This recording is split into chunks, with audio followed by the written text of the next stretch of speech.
చింటూ బట్టలు బీర్వాలో చూసి రోహిణి దగ్గరికి వెళ్ళిన బాలు మీనా.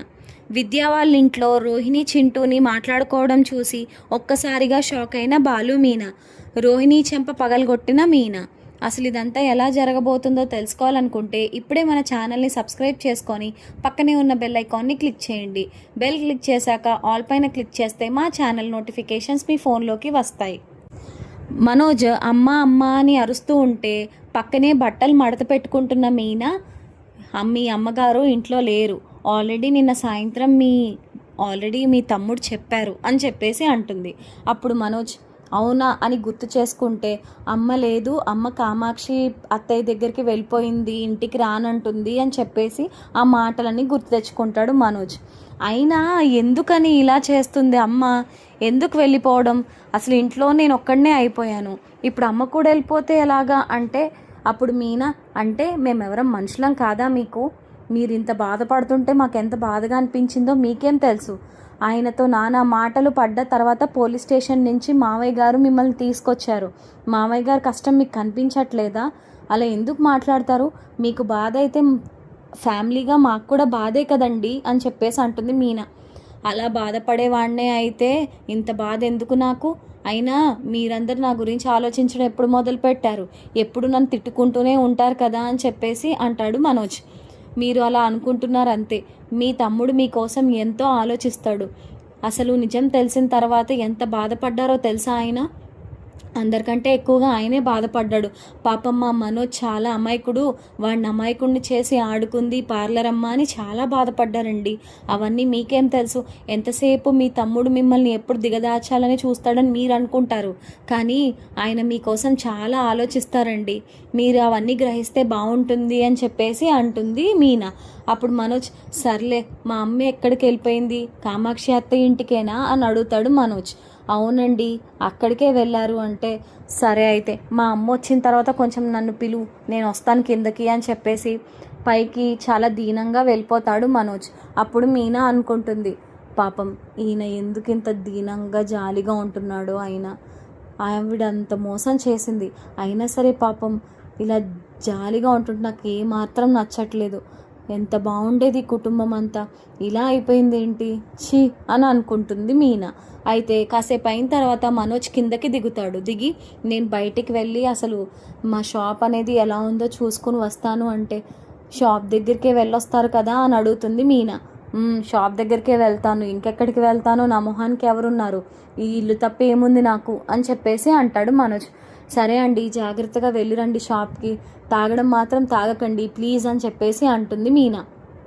ఇంకా తాగుడు దగ్గరికి ఏమీ వెళ్ళనులే కానీ అని చెప్పేసి షాప్కి వెళ్తానని మనోజ్ ఇంటి నుంచి వెళ్ళిపోతాడు.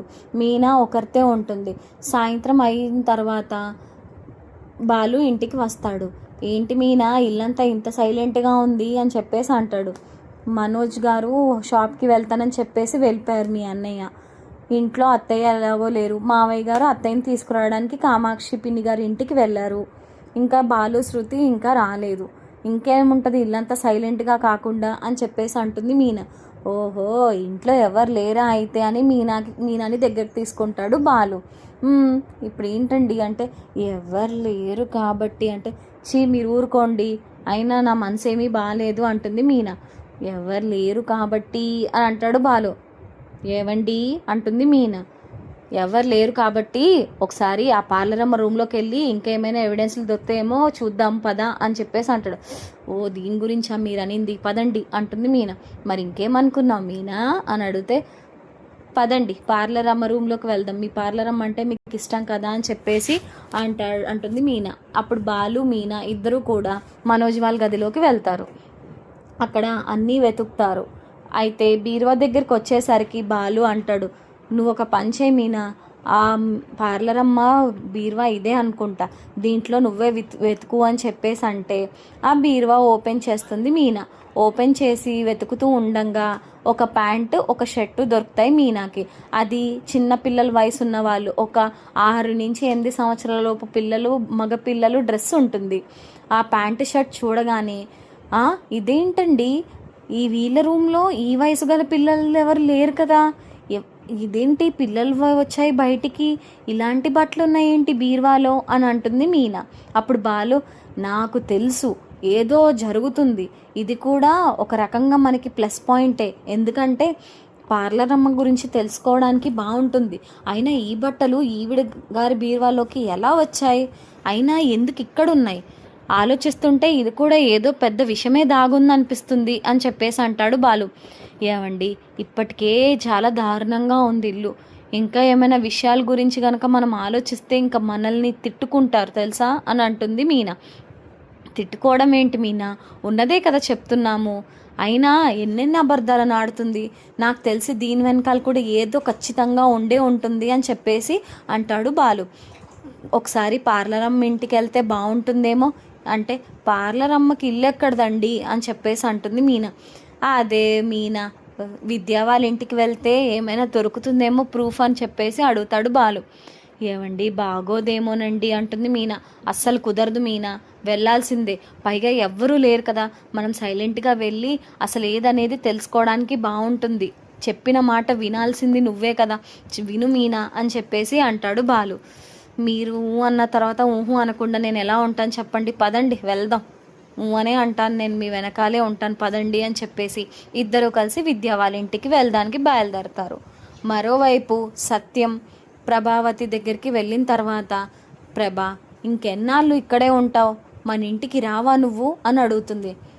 రావాలనే ఉందండి, కానీ మనసు ఏమాత్రం బాగాలేదు, అసలు ఇంత దారుణంగా అవుతుందని ఏనాడు అనుకోలేదు, నా మనోజ్ పరిస్థితి ఏంటో తలుచుకుంటేనే బాధగా ఉందండి, ప్లీజ్ మీరైనా సరే వాడితో ఏదో ఒక రకంగా మాట్లాడి నచ్చ చెప్పండి, వాడు చాలా బాధలో ఉన్నాడు, అది నాకు పూర్తిగా అర్థమవుతుంది, కానీ ఎందుకండి అంత బాధపడి తన జీవితం అంతా నాశనం చేసుకోవడం అవసరమా, ఆ పార్లర్ దాంతో, ఆ దరిద్రపు గొట్టు దాంతో మనం మాట్లాడి ఇద్దరికి విడాకులు ఇప్పించేస్తే బాగుంటుందండి, అసలు మనోజ్ని చూస్తుంటేనే నా గుండె తరుక్కుపోతుందండి అని చెప్పేసి అంటుంది ప్రభావతి.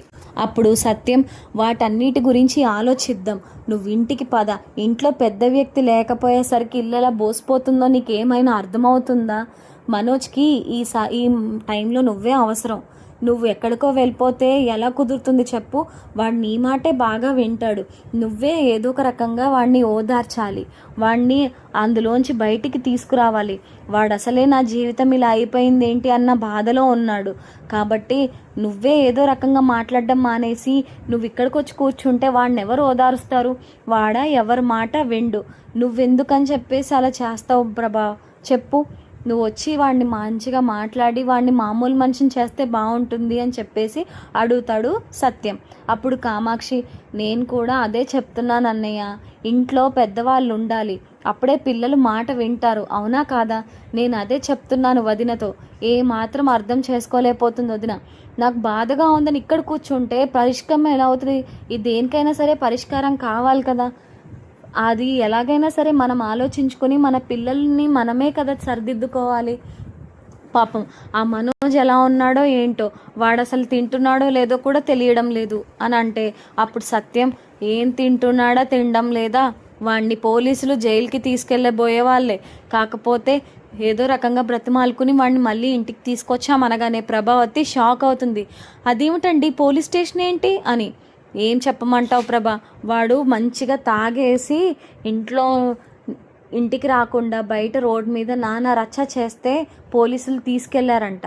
ఆ తర్వాత మణికంఠ మన దగ్గరికి వచ్చి, అంకుల్ ఇలా జరిగిందండి తొందరగా రండి అని చెప్పేసి నన్ను తీసుకెళ్ళాడు, నాతో పాటు బాలు కూడా వచ్చాడు, తీరా చూసేసరికి వాడు ఒక మూలన కూర్చుని ఉండేసరికి నా మనసు బోరు మంది, 3 కొడుకుల్ని కన్నాను, ఈ కుటుంబం అంతా చక్కగా ఉంటుంది అనుకున్నాను, మొత్తం సర్వనాశనం అయిపోయింది, ఎంత బాధ అనిపిస్తుందో తెలుసా కామాక్షి అని చెప్పేసి అంటాడు. అప్పుడు ప్రభావతి, అయ్యయ్యో ఇప్పుడు నా మనోజ్ ఎలా ఉన్నాడండి, మరి వాడిని ఎలా తీసుకొచ్చారు అంటే, ఏం చెప్పమంటావు ప్రభా, ఏదో రకంగా బ్రతిమాలాను, ఆ కానిస్టేబుల్ కూడా కుదరదంటే కుదరదన్నాడు, ఆఖరికి ఆ ట్రాఫిక్ పోలీస్ అయితే నేను అసలు వదిలిపెట్టను నిన్ను అన్నాడు, కానీ బ్రతిమాలుకుంటే అక్కడున్న ఎస్ఐ నన్ను చూసి, పాపం పెద్ద ఆయన అలా బాధపడడం ఎందుకు, ఇంటికి పంపించేయండి అతన్ని, ఎప్పుడు తాగలేని వాడు అనుకుంటా, మొదటిసారి తాగినట్టున్నాడు అందుకే అంత బాధగా ఉన్నాడు, పంపించేయండి అని అనగానే అమ్మయ్య అనుకొని ఇంటికి తీసుకొచ్చాం. వాడు ఇంకా ఏమేం చేస్తాడో ఏమీ అర్థం కావట్లేదు ప్రభా, నువ్వు ఇంటికి వస్తే బాగుంటుంది అని చెప్పంగానే నన్ను క్షమించండి, ఇంత అవుతుందని ఏనాడు అనుకోలేదు, నన్ను క్షమించండి, నేను మీతో వస్తాను, ఖచ్చితంగా వస్తాను, పదండి ఇంటికి, నా మనోజ్ని చూడాలి అని చెప్పేసి అంటుంది ప్రభావతి. సరే ఇప్పటికి ఇక్కడ ఉండేసి రేపు పొద్దున వెళ్దాంలే ఇంటికి, ఇంక ఈ చీకట్లో ఎందుకు అని చెప్పేసి అంటాడు సత్యం. అప్పుడు ప్రభావతి నాకు చాలా బాధగా ఉందండి, నాకు క్షమించండి అని అంటుంది. ఏం పర్వాలేదు ప్రభా, నీ మనసు కూడా చాలా గాయపడిందని అర్థమవుతుంది. రోహిణి ఏం చెప్తే అది విన్నావు, ఏదన్నా సరే అలాగా వింటూనే ఉన్నావు, అలాగే చేసావు, నువ్వేమీ బాధపడకు, నువ్వు అన్నది కరెక్టే, నీ బాధ కూడా నాకు అర్థమవుతుంది, నువ్వేమీ బాధపడకు అని చెప్పేసి సత్యం ప్రభావతితో అంటాడు. అప్పుడు ప్రభావతికి కొంచెం ఊరట కలుగుతుంది. అయితే అక్కడ ఇద్దరు కూడా ఇంకా భోంచేసేసి పడుకుందామని చూస్తారు. మరోవైపు బాలు మీనా విద్య వాళ్ళ ఇంటికి చేరుకుంటారు. అయితే నడుచుకుంటూ వెళ్ళి కిటికీ దగ్గర ఏంటో చిన్నపిల్లల మాటలు వినబడతాయి. అదేంటి మీనా, చిన్నపిల్లల మాటలు వినిపిస్తున్నాయి, నీకేమైనా వినబడుతుందా అని అడుగుతాడు బాలు. అప్పుడు మీనా అవునండి, నిజంగానే చిన్నపిల్లల మాటలు వినబడుతున్నాయి, అదేంటి అని చెప్పేసి అడుగుతుంది. మనం డోర్ కొట్టే కంటే పక్క నుంచి చూసి విన్ని ఆ తర్వాత ముందు ఏం జరిగిందో తెలుసుకోవడం నయం అని చెప్పేసి అంటాడు బాలు. అప్పుడు మీనా బాలు ఇద్దరు కూడా బెడ్రూమ్ వైపు వస్తారు. అక్కడ రోహిణితో పాటు చింటూని చూసి సగం షాక్ అవుతారు. ఎందుకంటే ఆల్రెడీ చింటూ గురించి బాలుకి అలాగే మీనాకి తెలుసు, చింటూ మంచి పిల్లవాడు అని చెప్పేసి తనతో బాగా మాట్లాడతారు, కొంచెం పరిచయం కూడా ఉంది. అయితే చింటూని చూస్తారు. అదేంటి ఈ రోహిణికి చింటూ ఎలా తెలుసు అని చెప్పేసి అనుకుంటారు. అదే కదండి నాకు అర్థం అవ్వట్లేదు అంటది మీనా. అయితే సుగుణమ్మ లోపలికి వచ్చి చింటూకి పాలిస్తుంది. థ్యాంక్స్ అమ్మా అని చెప్పేసి చెప్తుంది రోహిణి. అంటే ఈవిడ రోహిణి వాళ్ళ అమ్మగారా? అమ్మ బాబోయ్, అవును నిజమేనంటావా అని అంటుంది మీనా. ఏమో మీనా, మనకేం తెలుసు, అమ్మ అని పిలుస్తుంది కదా, నిజమే అయి ఉండొచ్చులే అని చెప్పేసి అంటాడు బాలు. అమ్మా పాలిచ్చావు కదా, నేను చూసుకుంటానులే చింటూని, నువ్వు వెళ్ళిపో, నువ్వు వెళ్ళి మిగతా వంట పని అవన్నీ చూడు, నేను వస్తాను అని చెప్పేసి అంటుంది రోహిణి. అయితే సరే అమ్మా అని సుగుణమ్మ అక్కడి నుండి వెళ్ళిపోతుంది. ఆ తర్వాత చింటూతో మాట్లాడుతూ ఉంటుంది రోహిణి. చింటూ, అమ్మ చెప్పినట్టు చక్కగా వినాలి నాన్న, అంతా బాగా చెయ్యాలి, ఇంగో ఈ హోంవర్క్ ఇలా చెయ్యాలి అంటూ చెప్తుంది. అదేంటి అమ్మ అంటే చింటూకి రోహిణి అమ్మ అవుతుందా? అయ్య బాబోయ్, ఇంత దారుణమైన నిజమేమైనా ఉందా? ఏమండి, ఏం చేయాలో ఏం అర్థం కావట్లేదండి, అసలు ఏం జరుగుతుందండి అని అంటుంది మీనా. అప్పుడు బాలు, ఏం చెప్పమంటావు మీనా, అంటే ఆల్రెడీ పార్లర్ అమ్మకి పెళ్ళి అయిపోయి చింటూ ఎవరో కాదు రోహిణి వాళ్ళ అబ్బాయి అని అనగానే చాలా షాక్ అవుతుంది మీనా. బాలు కూడా అలా ఉండిపోతాడు. ఈ నిజం తెలిసిన తర్వాత, క్లారిఫై అయిన తర్వాత అసలు ఏం చెయ్యాలో ఏమీ అర్థం కాదు. చాలా పిచ్చి పిచ్చిగా ఉంటుంది బాలుకి మీనాకి. అసలు ఇంత నిజాన్ని ఎలా దాచిందండి, ఇంత అబద్ధాన్ని ఎలా దాచింది, అసలు బుర్రేమైనా పనిచేస్తుందా దీనికి? మీ అన్నయ్య ఏమో అక్కడ పిచ్చివాళ్లాగా రోడ్డు మీద పిచ్చివాళ్లా తిరుగుతున్నాడు, అసలు ఏం జరుగుతుందో దీనికి ఏమైనా పట్టింపు ఏమైనా ఉందా? చక్కగా ఉంది, ఇన్ని నిజాలు దాచి ఎవరిని సాధిస్తారండి అని చెప్పేసి అంటుంది మీనా. నీలాంటి ఆలోచన ఎవరికి ఉంటుంది మీనా? ఎవరైనా ఇలా ఉంటున్నారా? అందరూ కూడా ఇలాగే తయారయ్యారు. అసలు ఇంత అబద్ధం, ఇంత మోసం ఎవరైనా చేయగలుగుతారా అసలు? అమ్మ బాబోయ్, చాలా దారుణంగా ఉంది ఇదంతా వింటుంటేనే. అంటే మీనాకి మాత్రం చాలా కోపం వస్తుంది. ఇన్నిన్ని అబద్ధాలు, ఇన్నిన్ని చేష్టలు చేస్తే ఎంత బాధగా ఉంటుందండి. ప్లీజ్ నాకైతే దాన్ని మాత్రం చెంప పగలగొట్టాలని చాలా ఆశగా ఉంది. అంత మనిషి, ఎలాంటి మనిషి అంటే చిచ్చి అని చెప్పేసి తిట్టుకుంటుంది మీనా. ఉండండి ఇప్పుడే దాని పని చెప్తాను అని మీనా వెళ్ళి డోర్ కొడుతుంది. అయితే విద్య డోర్ ఓపెన్ చేసి షాక్లో ఉంటుంది. అదేంటి మీనా, నువ్వేంటి ఇక్కడ అని. నేనేంటో ఇక్కడ తర్వాత చెప్తాను కానీ నువ్వు జరుగు పక్కకి అని చెప్పేసి విద్యాని పక్కకి నెడుతుంది మీనా. విద్య పక్కన ఉంటుంది. అప్పుడు మీనా బాలు ఇద్దరు కూడా లోపలికి వస్తారు. రోహిణి ఏమో చింటూతో అక్కడ హోంవర్క్ చేస్తూ ఆడుకుంటూ మాట్లాడుతూ ఉంటుంది. ఆ డోర్ తీసి మీనా బాలు ఇద్దరు చూడంగానే రోహిణి గుండె పగిలిపోతుంది. అయ్యి బాబోయ్, వీళ్ళేంటి ఇక్కడ, కొంపదీసి వీడు నా కొడుకనేమైనా తెలిసిందా ఏంటి? అయినా ఇప్పుడు ఇలాంటి పరిస్థితుల్లో ఇలాంటి నిజాలు తెలిస్తే ఇంకా మామూలుగా ఉంటుంది నాకు. ఇప్పుడైతే కనీసం బతకనిచ్చారు, తర్వాత అయితే మొత్తానికి చంపనైనా చంపేస్తారు అని చెప్పేసి అనుకుంటుంది రోహిణి. అయితే బాలు మీనా ఇద్దరు కూడా అసలు ఇంత ద్రోహం ఎలా చేయగలుగుతున్నావు నువ్వు? సొంత కొడుకుని మోసం చేస్తూ ఇంట్లో వాళ్ళని మోసం చేస్తూ నీకు అసలు అన్నం ఎలా ఒంటి పడుతుంది అని అడుగుతుంది మీనా. మీనా తిన్నంగా మాట్లాడు, ఏం మాట్లాడుతున్నావు నీకేం తెలుస్తుంది అంటే, బాలు నువ్వు నోర్ముయ్ పార్లర్ అమ్మ, నువ్వు చెప్పేది అసలు ఏమైనా బాగుందా? నీ మాటలు ఎవడైనా నమ్ముతాడా? అసలు ఏం మనిషివి నువ్వు? ఆ మాత్రం సెన్స్ ఏమైనా ఉందా అని అడుగుతాడు బాలు. అప్పుడు రోహిణి అంటూ ఉంటుంది, ఏంటి బాలు నోటంపడి మాట సరిగ్గా రానివ్వు, నేనేం చేశాను ఇప్పుడు అని అడుగుతుంది. ఏమీ ఎరగనట్టు ఏం నటిస్తావు పార్లర్ అమ్మ నువ్వు? నటన నీ తర్వాతే ఎవరైనా. నిన్ను నిజంగా ఒక ఫిల్మ్ ఇండస్ట్రీ కోల్పోయింది నిజంగా ఒక మంచి నటిని అని చెప్పేసి అంటాడు బాలు. అప్పుడు మీనా, మీరు ఆగండి, అసలు ఏం చెప్తున్నావు నీకేం తెలుస్తుందా? సిగ్గుందా నీకు?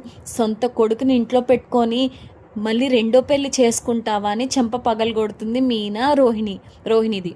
అప్పుడు రోహిణి అది కాదు అని చెప్పేలోపే, నోరు ముయ్, అసలు నువ్వు చేసే పనులు ఏమైనా బాగుంటున్నాయా? ఇంత దారుణానికి ఎలా ఒడిగట్టావు?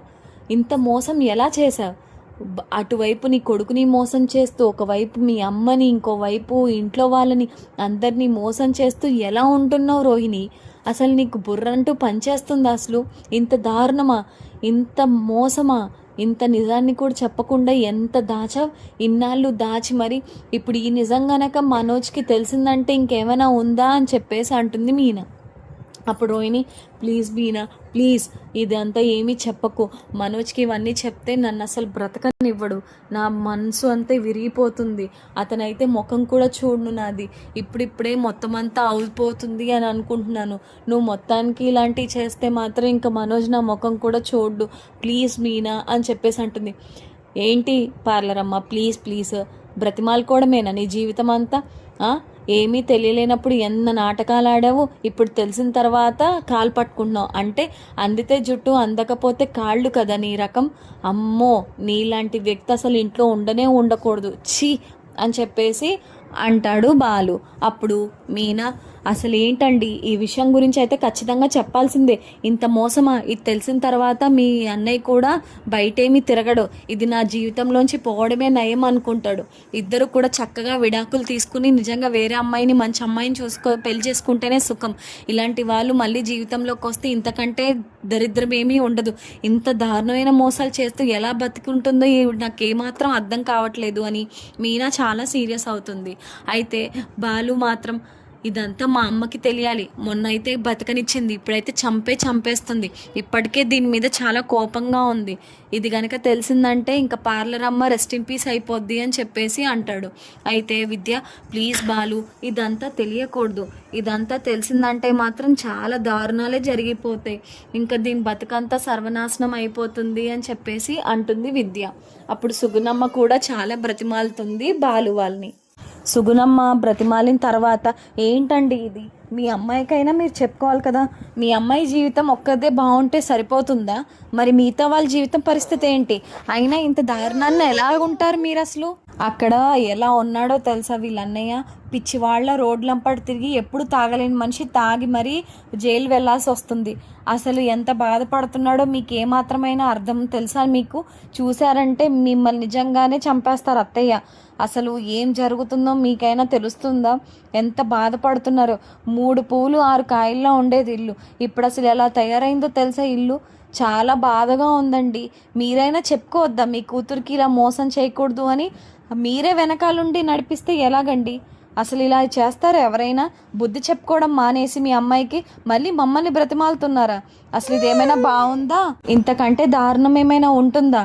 పాపం ఆయన పిచ్చివాళ్ళ తయారయ్యేలా ఉన్నాడు. ఇవన్నీ ఎలా జీర్ణమవుతాయో ఏంటో ఆయనకి. రోహిణి మీద పిచ్చి ప్రేమ పెంచుకున్నాడు, ఇప్పుడేమో ఈవిడ ఇలాంటి దరిద్రం అంతా చేసిందంటే ఇంక బ్రతకగలుగుతాడా అని చెప్పేసి అంటుంది మీనా. అప్పుడు బాలు, ఏం చెప్పావు మీనా, ఎంత బాగా చెప్పావు, అసలు నువ్వు నిజంగా చాలా మంచి వ్యక్తివి, నీలాగే ఇది కూడా ఆలోచించుంటే బాగుండేది. సిగ్గు లేదు జీవితానికి, ఇంత దారుణమైన నిజాలన్నీ దాచేసి మా అన్నయ్యని పెళ్లి చేసుకున్నది, అసలు ఏం చెయ్యాలో కూడా నాకు అర్థం కావట్లేదు. ఇదంతా మా నాన్నకి ఇంట్లో వాళ్ళకి తెలియాలి. దీని ముఖం కాదు కదా భూమి మీదే ఉంచరు, నువ్వు ఖచ్చితంగా జైలు పాలు అవ్వాల్సిందే అని చెప్పేసి అంటాడు బాలు. అయితే సత్యంకి అలాగే ప్రభావతికి ఒకవైపు ఇంకా ఆలోచిస్తూ ఉంటారు అసలు మనోజ్ పరిస్థితి ఏంటో అనుకుంటూ. మరోవైపు ఏమో మీనా బాలుకి నిజం తెలిసి ఇద్దరు కూడా చీ అని రోహిణిని తిడుతూ ఉంటారు. మరి మీనా బాలు సత్యంకి అలాగే ప్రభావతికి నిజం చెప్పనున్నారా? ముందు ముందు ఏం జరగబోతుందో తెలుసుకోవాలనుకుంటే మన ఛానల్ని సబ్స్క్రైబ్ చేసుకొని పక్కనే ఉన్న బెల్ ఐకాన్ని క్లిక్ చేయండి. బెల్ క్లిక్ చేశాక ఆల్ పైన క్లిక్ చేస్తే మా ఛానల్ నోటిఫికేషన్స్ మీ ఫోన్లోకి వస్తాయి. Thank you so much for watching.